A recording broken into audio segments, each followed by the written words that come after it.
Matulis si Mr. Fourth. Ito nga ang Great Mysterious Heavenly Seal. Ang galaw ng nakatatandang master na ruling the world, ay naglabas ng primal energy, na sumisira ng mga bundok at ilog. Tumigil si Duanxing, ang kanyang tono ay dramatiko, na parang kumikislap ang kidlat at dumadagandong ang kulog, isang matandang hinalinhan ang lumitaw mula sa kung saan, isang espada ang namumuno sa lahat, isang hiwa na pumutol sa Three Souls. Sa kasamaang palad, ang nakatatandang master ay may 4 great protectors, na dumating sa isang flying chariot at tinangay ang nakatatandang master, nahuli lamang ang pangalawang master. Nagsalita ng may pag-iisip si Ming Shiren, pinatay lang ng master si Molly at ang kanyang 10 general sa Heavenswheel Manor, kung hindi dahil sa insidente sa Heavenswheel Manor, hindi sana nakatakas ang nakatatandang kapatid. Sumang-ayon si Duanxing, tumatango, sa katunayan, naroon din ako noong panahong iyon. Gusto niyang magpatuloy, ngunit pinigilan siya ni Ming Shiren, sandali. Nakita ko ang bahaging ito sa sarili kong mga mata, hindi na kailangan ang iyong mga kwento. Maghintay kayong lahat dito para makita ang master mamaya, pupuntahan ko muna ang Reflection Cave. Gusto ring sumama si CIU Honor. Umiling si Ming Shiren, dito ka lang, ang mga hinaing ng mga lalaki ay hindi dapat pakialaman ng mga babae. Pinagmamasdan ng likod ni Ming Shiren habang patungo siya sa Reflection Cave, yumukod si Duanxing sa paghanga, talagang malinaw na nakikilala ni Mr. Fourth ang pag-ibig at paggalang, sa buhay ko, pinakakahangaan ko ang mga taong tulad ni Mr. Fourth. Itinuwid ni CIU Honor ang kanyang maliit na daliri, malamang na mahihirapan si Fourth Senior Brother. Ang paglilinang ni Second Senior Brother ay kayang talunin ng 10 Fourth Senior Brothers, o hindi, 20, 100. Tumawa si Duanxing, nagkakamali si Miss Ninth, ang paglilinang ni Mr. Second ay tinataka ng ating respetadong master. Ilang sandali pa, dumating si Ming Shiren sa harap ng Reflection Cave. Nagtitipon siya ng maraming kritisismo para sa traidor, papasok na sana, ngunit bago pa siya makapagsalita, lumabas ang boses ni Yu Shangrong, Fourth Junior Brother, dumating ka na pala. Tumigil si Ming Shiren, nag-iisip, paano niya nalaman na ako ito? Si Yu Shangrong, hawak ang longevity sword, ay lumabas ng Reflection Cave at mahinahong nagsalita, mabigat ang hakbang ng nakatatandang kapatid. Pabago-bago ang hakbang ng ikatlong kapatid, tanging ang ika-4 na kapatid lamang ang magaan ngunit mabilis ang lakad. Nang makita ito, ngumiti si Ming Shiren at sinabi, Second Senior Brother, pagkarinig ko na nakabalik ka na, agad akong naparito upang magbigay galang. Tumango si Yu Shangrong, na mukhang kalmado, hindi na kailangan ng gayong pormalidad sa pamilya. Second Senior Brother, narinig ko kay Duanxing na naglaban kayo ng nakatatandang kapatid. Kalmadong tumango si Yu Shangrong, tama. Sino ang nanalo? Alam ko noon pa man na napakahusay ng pag-eespada ni Second Senior Brother. Nang marinig ang papuri ni Ming Shiren, umiling si Yu Shangrong, dati kong iniisip na. Walang kapantay ang aking pag-eespada sa mundong ito, tanging ang master lamang ang nakahihigit. Sa kasamaang palad, hindi iyon ang kaso. Ang pagmumuni-muni sa loob ng kalahating araw sa Reflection Cave ay nagpatanto sa akin na ang pag-eespada ay higit pa rito. Marami pa akong dapat pagdaanan. Naguguluhang sumagot si Ming Shiren, marami ka pang dapat pagdaanan.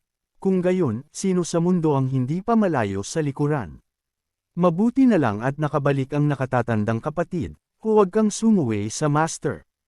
Malaki na ang pinagbago niya kamakailan, hindi na siya masyadong mainitan ang ulo. Si Yu Shangrong, na alam na ito mula sa impormasyong ibinigay ni si Wuya, ay nakangiting nagtanong, Fourth Junior Brother, ano ang tingin mo kay Second Senior Brother bilang isang tao? Naguguluhang tumingin si Ming Shiren sa kanyang nakatatandang kapatid, hindi ko alam kung bakit niya biglang tinatanong ito. Si Second Senior Brother ay mapagpakumbaba at magalang, alam ito ng lahat, bakit pa kailangang itanong? At si Second Senior Brother ay palaging kumikilos ng may paggalang at kagandahang asal, tunay na isang ginoo. Itinaas ni Ming Shiren ang kanyang hinlalaki at idinagdag, bawat salita ay mula sa puso. Sumimangot si Yu Shangrong, ang huling sinabi ay tila pamilyar, kung gayon, sabihin mo sa akin ng tapat, tunay bang naabot na ng master ang 9 na dahon? 9 na dahon. Nagulat si Ming Shiren, pagkatapos ay tumawa. Second senior brother, huwag kang magbiro sa akin, anong 9 na dahon? Nang makitang hindi nagbibiro si Ming Shiren, nagsimulang mag-isip ng malalim si Yu Shangrong. Sa sandaling iyon, lumitaw ang isang babaeng disipulo sa malapit at bahagyang yumukod, Mr. Fourth, ipinatawag po kayo ng Pavilion Lord. Iwinasiwas ni Ming Shiren ang kanyang kamay, huminga ng malalim, at tumayo ng tuwid. Ang ginoong ito ay pupunta na roon sa lalong madaling panahon. Tumango si Yu Shangrong, second senior brother, magpahinga ka ng mabuti, ipaalam mo sa akin kung may kailangan ka. Pagkasabi nito, umalis si Ming Shiren sa Reflection Cave at nagtungo sa malaking bulwagan ng Evil Sky Pavilion. Doon niya nakita sina Jiang Aijian, Xiao Yu, Duan Xing, at iba pa na naghihintay. Si CIU Honor ang unang bumati sa kanya, fourth senior brother, kamusta si second senior brother? Itinuwid ni Ming Shiren ang kanyang likod, nakapamaywang, wala siya sa magandang kondisyon, marahil dahil ibinalik siya ng master. Ngunit wala siyang dapat ipagreklamo. Bilang isang traidor ng Evil Sky Pavilion, dapat niyang malaman ang mga kahihinatnan. Napangaralan ko na siya, at naniniwala akong magpapakabuti na siya mula ngayon. Walang imak ang lahat sa kanyang mga salita. Pagkatapos, may isang boses na nanggaling sa bulwagan, lahat, pumasok kayo. Ang grupo ay maayos na pumasok sa malaking bulwagan ng Evil Sky Pavilion, kung saan nakaupo si Lasho. Ang kanyang tingin ay lumibot sa lahat, tumigil sa mapagpakumbabang mukha ni Jiang Aijian sa harapan. Jiang Aijian, bakit hindi ka nananatili sa Ru North kundi nagpapagala-gala ka rito sa Evil Sky Pavilion? Ngumiti si Jiang Aijian, labis ko lang po kayong namimiss, Elder, at nagdala ako ng ilang mahuhusay na dahon ng tsaa mula sa palasyo, mga kayamanan mula noong nagbigay-pugay ang daang bansa, na hindi man lang natitikman ng maraming maharlika, bilang regalo ko po sa inyo, Elder. Nanatiling walang pakialam ang ekspresyon ni Lasho, ang hindi nararapat na pagkabukas palad ay karaniwang nangangahulugan ng nakatagong motibo. Nagmamadaling iwinasiwas ni Jiang Aijian ang kanyang mga kamay, ayon sa ating relasyon. Ang inyong ikalimang disipulo ay parang kapatid ko, at ako ay parang pamilya na rin ng Evil Sky Pavilion. Hindi naman siguro masama kung magdala ng regalo ang pamilya, di ba? Muling walang imek. Ang lahat, bumantong hininga si Xiao Yu, sa usapin ng kawalang hiyaan, duda akong may sinuman sa mundo ang makahihigit sa kanya. Tumango ang karamihan bilang pagsang-ayon habang nakatingin kay Ming Shiren, na mukhang inosente, bakit niyo ako tinitingnan? Wala akong sinabi o ginawa, ano ang kinalaman ko rito? Sinulyapan ni Lasho ang mga dahon ng tsaa, na tila walang pakialam, sa tagal kong nabuhay, ang mga makamundong bagay na ito ay halos hindi na nakaaapekto sa akin. Magsalita ka, ano iyon? Nagmamadaling nagsalita si Jiang Aijian nang nakangiti, hindi ko sinasadyang mapatay ang ikalawang prinsipe. Hindi ako palalampasan ng pamilya ng hari, paano nila ako palalampasan? Maaari ko ba kayong abalahin, Elder, na patayin ako? Narinig ito ni Ming Shiren at dali-daling lumapit dala ang kanyang sandata. Ito ang aking espesyalidad. Nakita ito ni Jiang Aijian at mabilis na binago ang kanyang mga salita. Hindi ko ibig sabihin ang aktwal na pagpatay. Ngayon, hinahanap ako ng pamilya ng hari ng Great Flame saan man. Pinutol ko na ang ugnayan ko sa aking mga kapatid at wala na akong mapupuntahan. Naisip ko na ligtas ang Evil Sky Pavilion. Naunawaan ni Lasho ang kanyang intensyon nang marinig ito, gusto mong manatili rito ng ilang sandali. Matalino ang senior. Paulit-ulit na tumango si Jiang Aijian. Hinimas ni Lasho ang kanyang balbas, ikaw ang aking mga mata at tainga, kaya natural lamang na paprotektahan kita. Labis na naantig si Jiang Aijian at yumukod, salamat po, senior. Bahagyang sumimangot si Lasho at tiningnan siya, na may mapanuyang ngiti, hindi ka pa rin magsasalita. Magsasalita tungkol sa ano? Naguguluhang tanong ni Jiang Aijian. Ikaw ang ikatlong prinsipe. Ang krimen ng pagpatay sa ikalawang prinsipe, saan man ito ilagay, ay magiging tatak ng walang hanggang kahihiyan. Tumango ang iba. Tama ang sinabi ng master. Sa buong panahon, nakangiti si Jiang Aijian na parang walang nangyari. Ang taong pinatay niya ay hindi lamang ang ikalawang prinsipe ng pamilya ng hari ng Great Flame, ito ang kanyang sariling nakatatandang kapatid. Nang makita ang seryoso at solemn na ekspresyon ni Lasho, unti-unting nawala ang ngiti ni Jiang Aijian. Pagkatapos ay bumantong hininga siya ng mahina, wala na ang mga patay, wala nang dapat sabihin pa. Nagpatuloy si Lasho, si Liu Huan ba talaga ang nagsunog sa Jinghe Palace? Alam mo ito, medyo nagulat si Jiang Aijian. Ipinaliwanag ni Lasho, si Prince Qi Qinjun ay isa na sa akin ngayon. Tumango si Jiang Aijian, sige, halos nakalimutan ko na siya.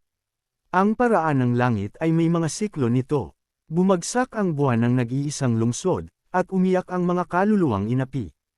Ang paraan ng langit ay may mga siklo, ang mga nagkasala ay haharap sa parusa. Sandaling natahimik si Jiang Aijian bago nagpatuloy, sa totoo lang, maraming tao ang nagpayo sa akin na kalimutan ko na ang aking galit, kalimutan ang nakaraan, at huwag nang makialam sa pamilya ng hari. Ngunit, tumigil siya, isang bahid ng sakit ang kumislap sa kanyang mga mata. Tuwing nakakatulog ako, naiisip ko ang malaking apoy na iyon, pulang-pula, nakakasilaw sa aking mga mata. Hindi ako makatulog buong gabi. Kapag bumababa ang gabi, madalas kong naririnig ang kanilang mga sigaw ng tulong, ang kanilang mga hiyaw, ngunit wala akong magawa. Malalim na bumantong hininga si Jiang Aijian habang sinasabi ito. Sa huli, isang tao ang nagdala ng lahat ng ito. Salamat na lang at nakilala ko kayong lahat. Kung naaantig kayo, maging mas mabait lang kayo sa akin sa hinaharap, at makukontento na ako. Ang unang bahagi ay tila sinsero, ngunit ang huling bahagi ay tila hindi sinsero. Hindi sa wala siyang emosyon, ngunit ang ilang bagay, matapos gawin ng may sinseridad ng napakatagal, ay kailangang palayain. Inikutan siya ng mata ni Xiaoyu at hindi na siya pinansin. Sa halip, humakbang siya pasulong at yumukod kay Lasho, na nagsasabing, Master, mayroon pa akong ibang dapat iulat. Hindi kailanman naging mabuti ang kalusugan ng aking lola, at ang mga pangyayari sa Heavenswheel Garden ay labis na nakaapekto sa kanya. Matapos magkasakit, hindi na siya gumaling pa. Nagsalita si Xiaoyu habang nakaluhod. Labis na akong naantala sa Divine Capital, umaasa akong mapapatawad ako ng Master. Iwinasiwas ni Lasho ang kanyang kamay, mabuti at ikaw ay mapagmahal sa iyong magulang. Salamat po, Master. Tumalikod si Xiaoyu at binigyan si Jiang Aijian ng makahulugang tingin. Nahihiyang napakamot ng ulo si Jiang Aijian, pagkatapos ay walang hiyang sinabi, Master, sa totoo lang, napakasakit ng Empress Dowager. At natatakot ako, baka hindi na siya umabot sa taglamig. Naunawaan ni Lasho ang implikasyon, puno ng mga eksperto ang palasyo, at napakahuhusay ng mga imperial na doktor. Kung gusto mong makialam ako, natatakot akong iyon ay isang pangarap lamang. Sinabi ni Xiaoyu, pangkukulam po ito. Pangkukulam. Nagulat si Lasho. Naaalala ang mga pangyayari sa Heavenswheel Garden, walang malaking pormasayo ng pangkukulam na itinayo, ni walang anumang bitag ng pangkukulam. Paano naging biktima ng pangkukulam ang Empress Dowager? Ipinaliwanag ni Jiang Aijian, ito ang pangkukulam ni Bama, isang henyo mula sa Lulan. Hindi naalala ni Lasho ang taong ito. Pakiusap, hayaan niyo akong magpaliwanag. Una, si Bama ay nakatatandang kapatid ni Molly mula sa Lulan. Minsan nang nagkaharap si Bama sa inyo noong debate sa Lotus Platform, at labis ninyong nasugatan ang kanyang sinasakyan, si Bawu. Ikatlo, noong insidente sa Heavenswheel Garden, naghihintay si Bama sa labas ng Heavenswheel Garden. Nagbago ang tono ni Jiang Aijian dito, ilang beses nang nagkaharap si Bama sa inyo. Pagkamatay ni Molly, nagtanim siya ng sama ng loob at gumamit ng pangkukulam sa Empress Dowager. Sa huli ay gagalaw siya laban sa Evil Sky Pavilion. Hinimas ni Lasho ang kanyang balbas, nag-iisip nang hindi sumasagot. Muling nagsalita si Jiang Aijian, Master, hindi ko po kayo hihilingan na gumawa ng walang kapalit. Matutulungan ko kayong harapin ang traidor mula sa Evil Sky Pavilion, ang ikapitong disipulo na si Siwuya.